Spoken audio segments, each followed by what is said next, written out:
안녕하세요. 오늘은 물에 대한 얘기를 한번 해볼까 합니다. 물은 사람의 생명을 살리기도 하고 죽이기도 한다고 하죠.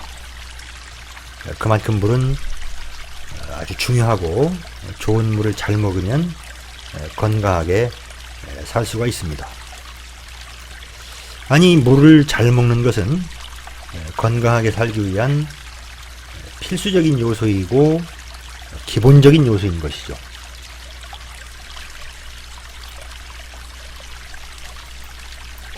우리 몸은 70% 정도가 물로 되어 있습니다. 밥이 없으면 다른 것으로 대체가 가능하지만 물을 대신할 수 있는 것은 아무것도 없죠.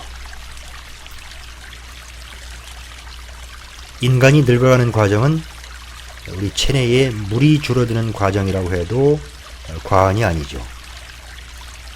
갓난아기는 80% 정도가 물이고 성인이 되면서 70%에서 60%로 줄어들고요. 노년이 되면은 60% 이하로 줄어들게 됩니다. 우리가 보통 탄수화물과 지방, 단백질, 비타민과 무기질을 5대 영양소라고 부르는데요. 물까지 포함해서 6대 영양소라고 부르기도 하죠. 물은 20%만 부족해도 죽음에 이르게 된다고 하죠. 세계보건기구의 하루 물 권장량은 약 1.5리터에서 2리터 정도라고 하죠. 우리 몸의 장기별 수분 함량을 보면 뇌는 85% 정도가 물이고요. 심장은 77%, 피부는 71%, 폐는 80%, 간은 73% 정도가 물로 되어 있습니다. 또한 뼈는 22%, 신장, 콩팥은 80%, 근육은 71% 정도가 물로 되어 있죠. 따라서 각 장기, 각 세포마다 물이 부족하게 되면 해당 장기가 고장나기 시작하죠. 그래서 하루 필요한 물의 양 1.5리터에서 2리터 정도를 꼭 드셔줘야 합니다. 하루 필요한 물의 양 약 1.5리터에서 2리터를 꼭 기억하시기 바랍니다. 그렇다면 어떤 물을 먹어야 할까요? 좋은 물, 건강한 물을 먹어야 하겠죠. 지구상의 3분의 2 정도는 물인데 대부분이 바닷물이고요. 식용 가능한 물은 2.5% 정도밖에 되지 않는다고 하죠. 우리가 건강하게 살기 위해서는 좋은 공기와 더불어 좋은 물이 반드시 필요합니다. 세계 장수 지역은 물이 좋기로 유명하죠. 러시아의 카프카스 지역, 파키스탄의 훈자 지역, 에콰도르의 발카밤바 지역은 물이 좋기로 유명하죠. 또한 프랑스의 루르드 샘물, 멕시코의 트라코테 샘물, 독일의 노르데나우 샘물, 인도의 나다나 샘물은 이른바 기적의 샘물이라고 해서 여러가지 질병을 치유하는 힘이 있다고 알려져 있죠. 따라서 세계 각지에서 이 물을 마시기 위해서 많은 여행객들이 몰려온다고 하죠. 그런데 이러한 물 속에서 어떤 특별한 성분이 있을까 하고 학자들이 연구를 해봤지만 이 물 속에 어떤 특별한 질병을 치유하는 힘이 있는 어떤 특별한 성분은 찾아내지를 못했어요. 그러나 공통적으로 이 물을 분석해 본 결과 몇 가지 특징을 찾아낼 수 있었는데요. 첫 번째, 약 알칼리성을 띄었고요. 두 번째, 미네랄이 풍부했고, 세 번째, 활성수소 또한 풍부했죠. 또한 물의 입자가 작았고요. 우리가 크러스트라고 하죠. 물의 입자가 작았고 또 물속에 용존산소가 많으면서 깨끗한 물이었죠. 또한 마지막으로 물의 환원력이 컸죠.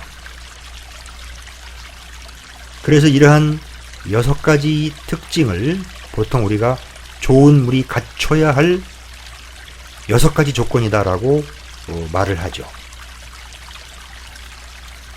약알칼리성을 띠면은 산성 체질을 알칼리 체질로 바꿔주는 힘이 있겠고요. 미네랄이 풍부하다면은 우리 몸에 부족한 미네랄을 물을 통해서 보충해 줄 수 있겠죠. 또 활성수소가 풍부하다면은 우리 질병의 원인이 되는 활성산소를 제거하는 힘이 클 것이고요. 물의 입자가 작다면은 우리 몸 구석구석, 장기 구석구석 세포 속으로 흡수가 빨리 되겠죠. 또 용존산소가 많고 물이 깨끗하다면은 우리 몸을 건강하게 하는 힘이 세겠죠. 또한 환원력이 크다면은, 환원력이라는 것은 우리 망가진 세포를 원래 상태로 되돌려주는 힘이거든요.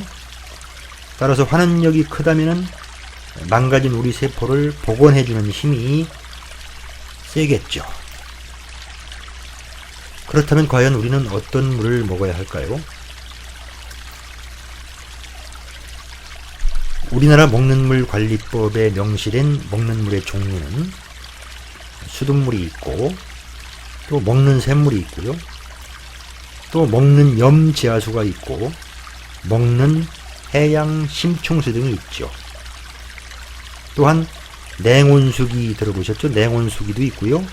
정수기 물도 있고요. 또 의료기기법에 의해 관리되는 알칼리 이온수기도 있죠.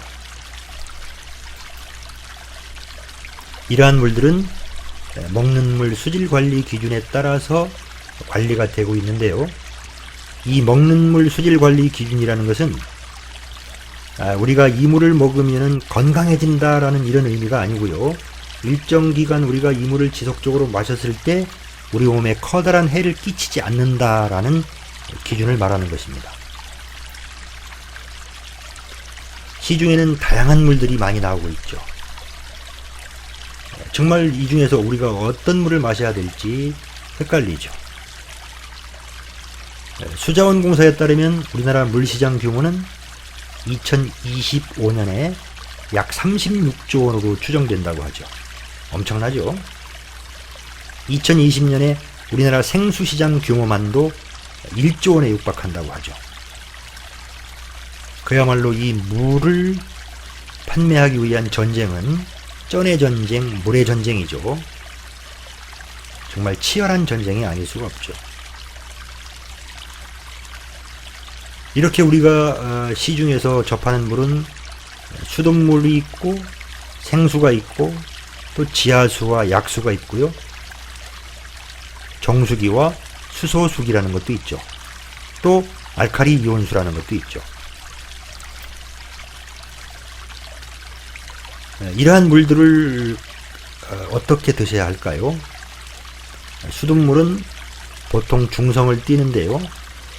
우리가 걱정하는 것은 중금속이라든가 여러가지 오염물질이 우리가 취수장에서 정수장에서 우리 가정까지 오는 과정에서 이러한 오염물질들이 유입되지 않을까 걱정을 하죠.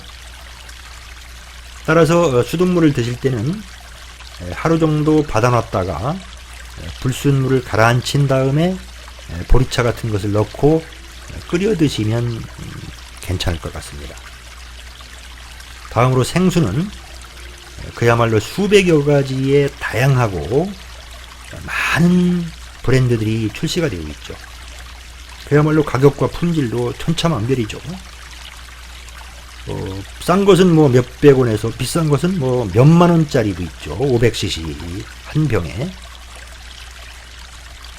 이러한 생수는 같은 브랜드라 해도 치수원이 각각 다른 경우가 많습니다. 따라서 같은 브랜드라도 물의 품질이 다른 경우가 많죠.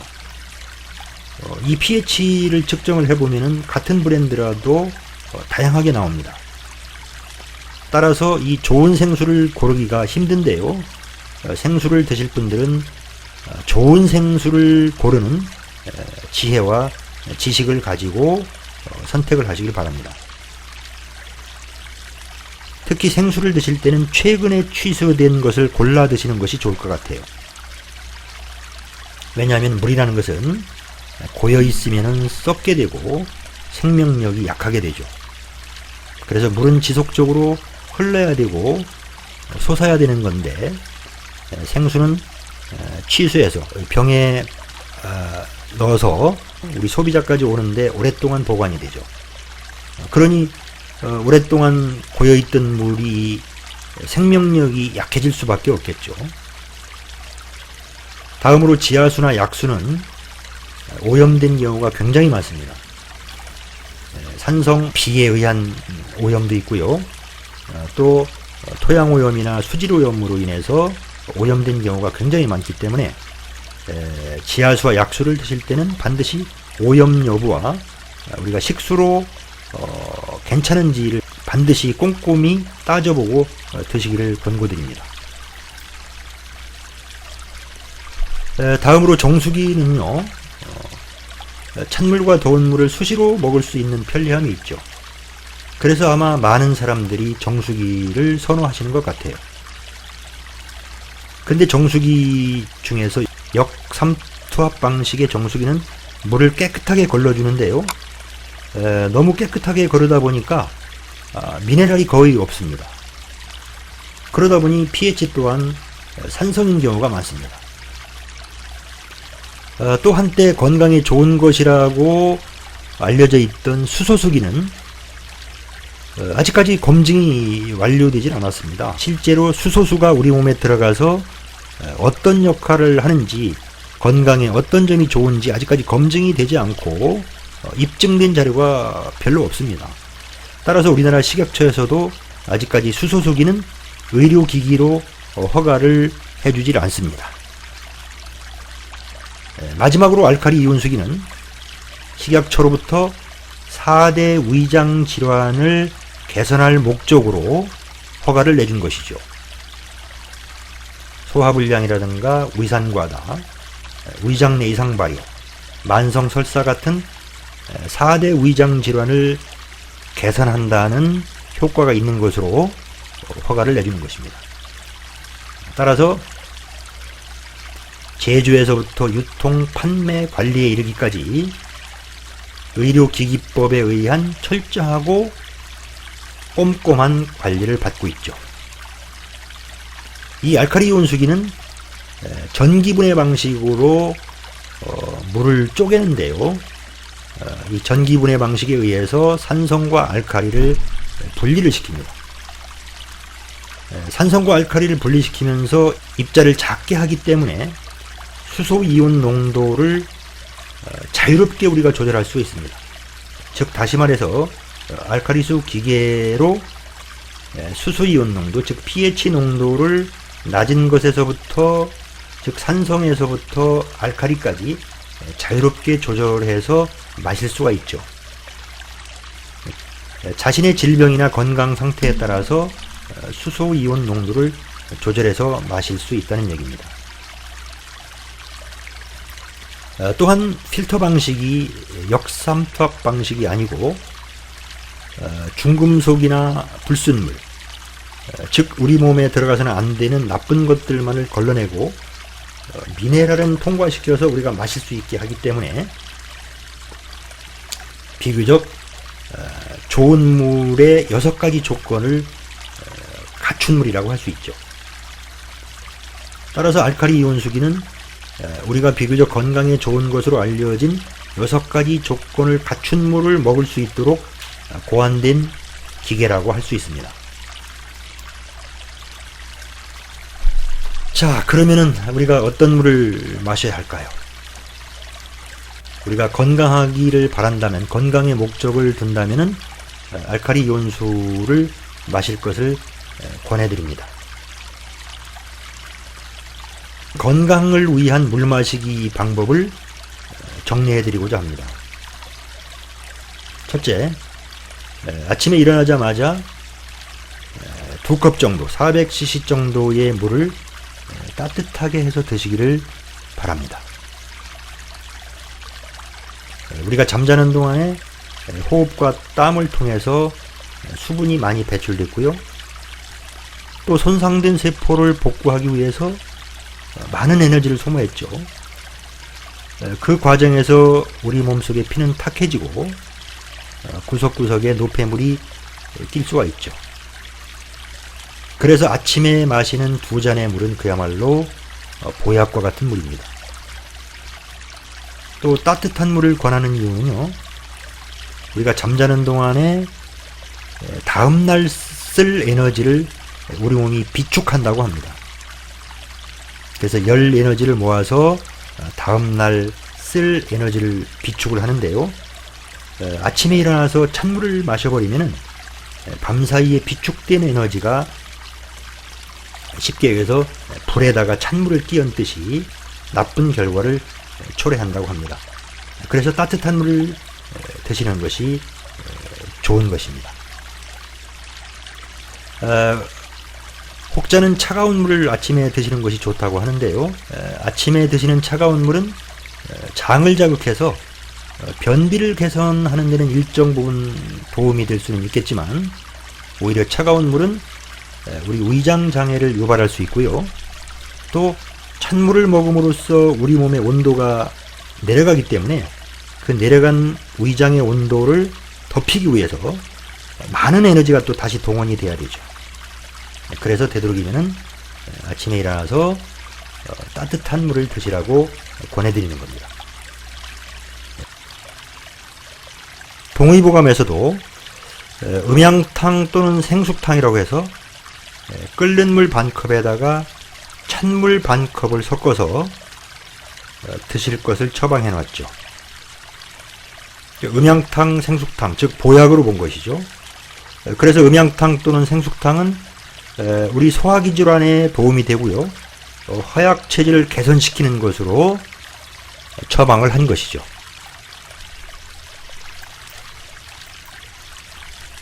두 번째, 하루 평균 최소한 1.5리터에서 2리터 정도의 물을 꼭 드시길 바랍니다. 물론 체중과 활동량에 따라서 차이가 있죠. 체중이 많이 나가시는 분은 더 많은 물이 필요할 것이고요, 세포가 그만큼 많기 때문이죠. 그 다음에 체중이 좀 덜 나가시는 분은 좀 적게 드셔도 되겠죠. 그리고 또 활동량이 많거나 운동을 많이 하시는 분은 더 많은 물을 드셔야 되겠죠. 그만큼 물을 땀이나 소변을 통해서 많이 빼내기 때문이죠. 그런데 이런 견해가 있습니다. 키와 몸무게를 플러스해서 100으로 나눈 수치를 그 사람의 하루 적정 필요량이다라고 보는 거죠. 즉, 예를 들자면은 키가 170cm이고 몸무게가 60kg라면 170과 60을 더하면 230이 되겠죠. 이 230을 100으로 나누면 2.3이 되죠. 따라서 2.3리터 정도가 그 사람의 적정 필요한 물의 양이라고 보는 견해이죠. 상당히 일리가 있어 보이는 견해죠. 그렇다면 이 많은 물을 어떻게 먹어야 될까요? 어떤 분들은 하루에 1리터 정도의 물도 드시기가 힘들다고 하시는 분이 많이 있습니다.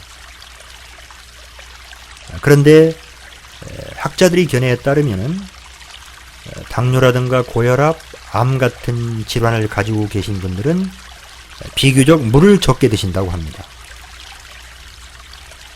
특히 암을 가지신 분들은 물을 극히 적게 드신다는 연구들이 많이 있습니다. 어찌됐든 물을 적절하게 많이 드시는 것은 우리 건강에 굉장한 도움이 되기 때문에 최소한 하루에 1.5리터에서 2리터 정도의 물을 꼭 드실 것을 권해드립니다. 그러면 이것을 어떻게 드시느냐? 아까 아침에 일어나자마자 400cc 2잔의 물을 드시라고 했죠. 거기다가 식사 전후 세끼의 식사를 한다고 보실 때 식사 전후 30분마다 200cc의 물을 드시고 또 주무시기 1시간 전에 한 잔의 물 200cc를 드신다면 약 1.8리터 정도가 되거든요. 거기다가 수시로 우리가 습관적으로 한 모금 한 모금씩 물을 드신다면 충분히 하루 필요량의 물을 드실 수가 있으실 겁니다.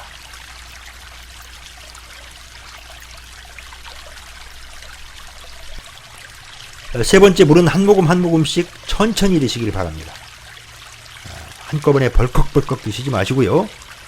마치 닭처럼 물 한 모금 입에 물고 하늘 한번 쳐다보고 이런 기분으로 천천히 드실 것을 권해드립니다.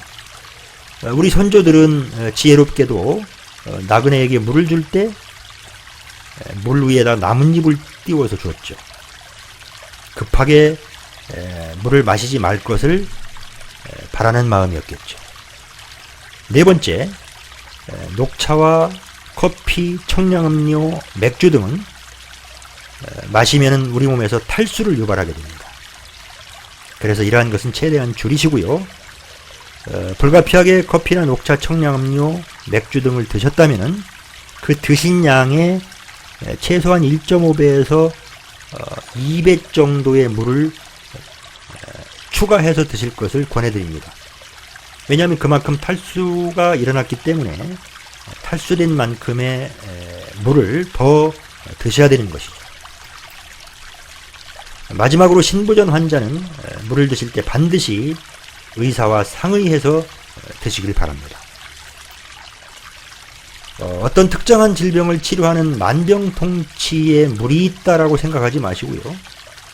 좋은 물을 많이 드심으로써 내 몸의 세포를 일깨워주고 질병이 생길 수 있는 환경을 바꿔준다라는 생각으로 드시길 바랍니다.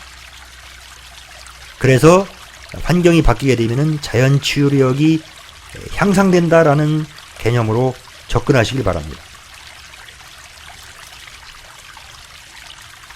분명 좋은 물을 많이 드시면 건강해집니다. 물을 잘 드시면 우리 몸속의 환경이 바뀌고 피도 건강해지고 맑아지고 혈액순환도 잘 되기 때문에 건강한 삶을 살 수가 있습니다. 좋은 물의 조건을 두루두루 갖춘 물을 골라서 물을 많이 마시기 바랍니다. 좋은 물을 잘 드시는 것은 우리 몸을 건강하게 하는 묘약이 될 수가 있습니다. 좋은 물을 많이 드시고 건강하게 사시기 바랍니다. 구독과 좋아요를 눌러주시면 좀 더 좋은 프로그램으로 보답하도록 하겠습니다. 시청해 주셔서 대단히 감사합니다.